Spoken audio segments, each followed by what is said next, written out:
घर में बरकत लाने के लिए रोजाना करें यह काम, कभी नहीं होगी घर में धन दौलत ऐश्वर्या की कमी। हमेशा ही बरसता रहेगा माता लक्ष्मी का आशीर्वाद। नमस्कार दोस्तों, स्वागत है आप सभी का आपके अपने प्रिय चैनल सन्यासी जी के। दोस्तों, आज की वीडियो बेहद ही खास और बेहद ही ज्ञानवर्धक है, क्योंकि आज की वीडियो में हम आपको बताने वाले हैं कि सूर्य उदय के समय कुछ ऐसे काम होते हैं जिन्हें आपको भूलकर भी नहीं करना चाहिए, और कुछ ऐसे काम भी होते हैं जिन्हें अगर आप सूर्य उदय के समय करती हैं तो आप अपने जीवन में एक इतना बड़ा बदलाव देखने को मिलेगा जिसकी आपने कल्पना भी नहीं की होगी। दोस्तों, सूर्य उदय के समय कुछ ऐसे काम हैं जिन्हें आपको भूलकर भी नहीं करना चाहिए। अगर जाने अनजाने में भी आप इन कार्यों को भूलवश कर देते हो तो आज की वीडियो आपको ज़रूर देखना चाहिए, क्योंकि आज की वीडियो में हमने सूर्योदय के समय कुछ ऐसे काम होते हैं जिन्हें ज़रूर करनी चाहिए और कुछ ऐसे काम होते हैं जिन्हें भूलकर भी नहीं करना चाहिए। वास्तुशास्त्र के अनुसार दिन का सबसे पवित्र और ऊर्जा युक्त समय ब्रह्म मुहूर्त होता है। यह सूर्योदय से लगभग 96 मिनट पहले प्रारंभ होता है। इस समय वातावरण में सत्वगुण प्रधान चैतन्य लहरें प्रवाहित होती हैं, जिनका प्रभाव सबसे पहले ईशान कोण उत्तर पूर्व दिशा से शुरू होता है। यदि व्यक्ति इस समय भी बिस्तर में पड़ा रहता है तो वह उस ईश्वरीय कंपन को अवरुद्ध करता है। यह शारीरिक ऊर्जा के केंद्र चक्रों को निष्क्रिय बना देता है और वास्तु के ऊर्जा प्रवाह में दोष उत्पन्न करता है।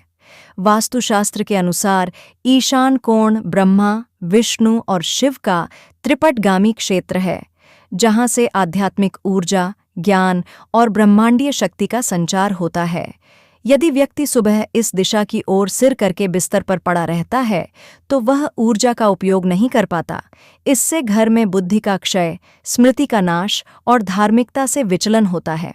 वास्तु में बताया गया है कि सुबह के समय अग्नि तत्व, जो कि कर्म, इच्छा और प्रेरणा का स्रोत है, सक्रिय होता है। यदि व्यक्ति बिस्तर में लेटा रहता है तो वह तमोगुण, निंद्रा, आलस्य, मोह को सक्रिय करता है, जिससे वास्तु में नकारात्मकता बढ़ती है। यह घर के पूजा स्थान, रसोई घर और धन स्थान कुबेर कोण को भी प्रभावित करता है। वास्तुशास्त्र कहता है कि जैसे ही आंख खुले तुरंत धरती माता को प्रणाम करें, फिर बिस्तर छोड़कर ईशान कोण में स्थित स्नान गृह या पूजन स्थल की ओर जाए। लेकिन जो देर तक लेटा रहता है वह इस आदर्श दिनचर्या को तोड़ता है, जिससे घर में पवित्रता कम हो जाती है। सुबह का समय देवी लक्ष्मी के आगमन का समय माना गया है। वास्तु कहता है कि शरीर, मन और वेशभूषा का पहला दर्शन सौंदर्यपूर्ण और स्वच्छ होना चाहिए। यदि कोई व्यक्ति आईने में स्वयं का मलिन और विकृत रूप देखता है तो वह सौंदर्य की देवी का अनादर करता है। यह धन, आत्मबल और वैभव के मार्ग में अदृश्य अवरोध उत्पन्न करता है। दोस्तों, आईना केवल चेहरा नहीं दिखाता, वह आत्म संवेदना को भी परावर्तित करता है। वास्तु विज्ञान मानता है कि जब हम दिन की शुरुआत अपने स्वयं के अव्यवस्थित रूप से करते हैं तो हमारी आत्म प्रतिष्ठा भी उसी अनुरूप घटती है। इससे हमारा दैनिक व्यवहार, निर्णय लेने की क्षमता और कर्म का आत्मबल कमजोर होता है। वास्तुशास्त्र में अत्यंत स्पष्ट है कि दिन की शुरुआत शुद्धता से होनी चाहिए। मुख, मन सहित तीनों की चेहरा धोना केवल त्वचा की सफाई नहीं है, बल्कि वह एक प्रतीकात्मक शुद्ध प्रक्रिया है जिसमें नींद, स्वप्न, भ्रम और थकान को हटाया जाता है। तभी व्यक्ति अपने चेहरे को देख सकता है, तभी आईना उसे तेज, ऊर्जावान और सफल दिखा सकता है। ध्यान रहे दोस्तों, सुबह उठते ही आईना देखने से बचें। पहले मुंह धोएं, आंखों पर पानी डालें और होठों को गीला करें। इसके बाद ही दर्पण में स्वयं को देखें। इस प्रक्रिया से दिन की शुरुआत तेज, सकारात्मकता और आत्मसम्मान से होगी। यह वास्तु शुद्धि और देवी लक्ष्मी की कृपा हेतु अनिवार्य है। वास्तुशास्त्र में पृथ्वी को केवल एक भौगोलिक ग्रह नहीं, बल्कि पृथ्वी देवी के रूप में पूजा गया है। सुबह उठते ही नंगे पांव फर्श पर पैर रखना, बिना उन्हें प्रणाम किए सीधे अपनी भार युक्त टांगों को धरती पर पटकना, धरती माँ के प्रति अपवित्रता का प्रतीक माना जाता है। सुबह जब हमारा शरीर विश्राम की मुद्रा से जागता है, तब वह अत्यंत नाजुक अवस्था में होता है। ऐसे में नंगे पांव अचानक धरती पर पैर रखने से वह ऊर्जा विकेंद्रित हो जाती है, जिसे वास्तु दोष कहते हैं। इसका परिणाम होता है सिर दर्द, दिन भर थकान, मन में चिड़चिड़ापन, लक्षणहीन बीमारियां, शरीर की ऊर्जा का रिसाव। वास्तुशास्त्र के अनुसार मनुष्य के तलवे ऊर्जा केंद्र होते हैं। प्राण शक्ति का प्रवाह यहीं से होता है। नंगे पांव जमीन पर उतरते ही यह ऊर्जा सीधे धरती में प्रवाहित हो जाती है, जिससे व्यक्ति का ऊर्जा स्तर अचानक गिर जाता है। इससे व्यक्ति दिन भर सुस्त, निष्क्रिय और दुर्बल बना रहता है।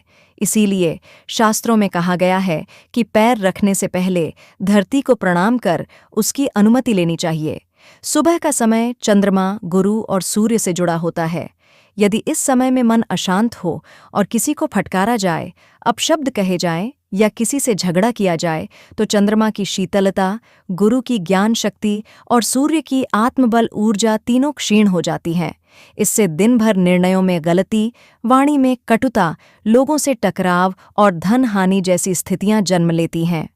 यदि कोई सुबह सुबह ही झगड़ता है, क्रोध करता है या किसी को अपमानित करता है, तो देवी लक्ष्मी उस घर से मौन होकर विदा हो जाती हैं। उनके स्थान पर दरिद्रता, कलह और मानसिक अशांति प्रवेश करती है। वही वास्तुशास्त्र मानता है कि रसोई की अग्नि ऊर्जा अत्यंत संवेदनशील होती है। यदि घर में नकारात्मक वाणी और झगड़ा फैले तो भोजन की ऊर्जा भी दूषित हो जाती है। फलस्वरूप बना हुआ भोजन पोषक नहीं होता, शरीर में रोग संभावना बढ़ती है और परिवार के सदस्य मानसिक रूप से अव्यवस्थित हो जाते हैं। इसलिए सुबह जागते ही मौन रहे, भगवान का नाम लेकर शुभ प्रभात बोलना चाहिए। यदि क्रोध का भाव आए तो गहरी सांस लें और जल पीकर शांत हो जाए। कम से कम 1 घंटा वास्तु अनुसार किसी भी कठोर वाणी से बचें। यह नियम घर की सकारात्मक ऊर्जा को पुष्ट करता है। वहीं सुबह सुबह बिना स्नान शरीर रजतम गुणों से भरा होता है, जो देवताओं की सात्विक ऊर्जा से मेल नहीं खाता। रात्रि में शरीर में पसीना, मृत कोशिकाएं, मानसिक विकार, स्वप्न आदि एकत्र हो जाते हैं। यह शरीर को ऊर्जा स्तर पर मलिन कर देते हैं। वास्तुशास्त्र मानता है कि जब तक शरीर से यह रजसिक और तामसिक आवरण हटाया ना जाए, अर्थात स्नान न किया जाए, तब तक पूजा स्थल के सकारात्मक तरंगों में व्यक्ति का संपर्क दोषपूर्ण और अधूरा होता है। हर मंदिर या पूजा कक्ष में एक ऊर्जा केंद्र होता है। यह केंद्र केवल उन्हीं व्यक्तियों के लिए सक्रिय होता है जो शुद्धता, संयम और नियम से पूजा में बैठते हैं। यदि कोई बिना स्नान किए शयन वस्त्र में या अशुद्ध अवस्था में पूजा करता है, तो वह ऊर्जा केंद्र तुरंत निष्क्रिय या अस्थिर हो जाता है। इससे घर की आध्यात्मिक रक्षा ढीली पड़ती है, देवताओं की कृपा स्थायी नहीं रहती और मन की एकाग्रता भी भंग होती है। बिना स्नान पूजा करने से वास्तुशास्त्र में अज्ञात दोष उत्पन्न होता है। यह दोष अदृश्य रहता है, लेकिन फल में अत्यंत प्रभावी होता है। ऐसे व्यक्ति की पूजा या तो फलरहित हो जाती है या उसके जीवन में असमंजस, रुकावटें और मानसिक अस्थिरता आने लगती है। देवताओं का आह्वान केवल शुद्ध शरीर और मन द्वारा ही प्रभावशाली होता है। वास्तु और धर्म दोनों यह मानते हैं कि पूजा एक आग्रह नहीं, निमंत्रण है। जब हम देवता को पूजा में बुलाते हैं तो वह एक अतिथि की तरह हमारे घर आते हैं। तो आप ही सोचें कि क्या कोई बिना स्नान अस्त व्यस्त अवस्था में किसी अतिथि का स्वागत करता है?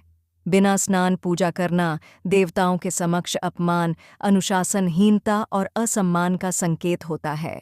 फलस्वरूप देवी लक्ष्मी की कृपा दूर हो जाती है।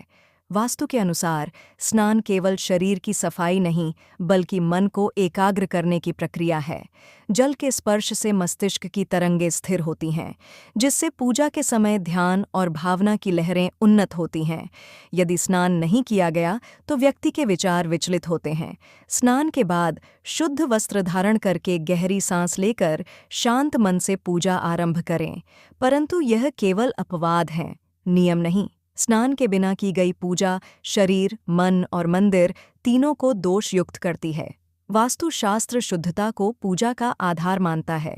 स्नान करके ही पूजा करना मानसिक, आध्यात्मिक और वास्तु संतुलन के लिए अनिवार्य है। यही मार्ग देवी देवताओं की कृपा और घर की सुख शांति को बनाए रखने का होता है। मेरे साथियों, अगर आप भी माता लक्ष्मी की कृपा अपने जीवन पर बरसाना चाहते हैं तो माता लक्ष्मी को समर्पित इस वीडियो को एक प्यारा सा लाइक ज़रूर कीजिए और ऐसी ही ज्ञानवर्धक वीडियो के लिए इस चैनल को सब्सक्राइब ज़रूर कीजिएगा। धन्यवाद।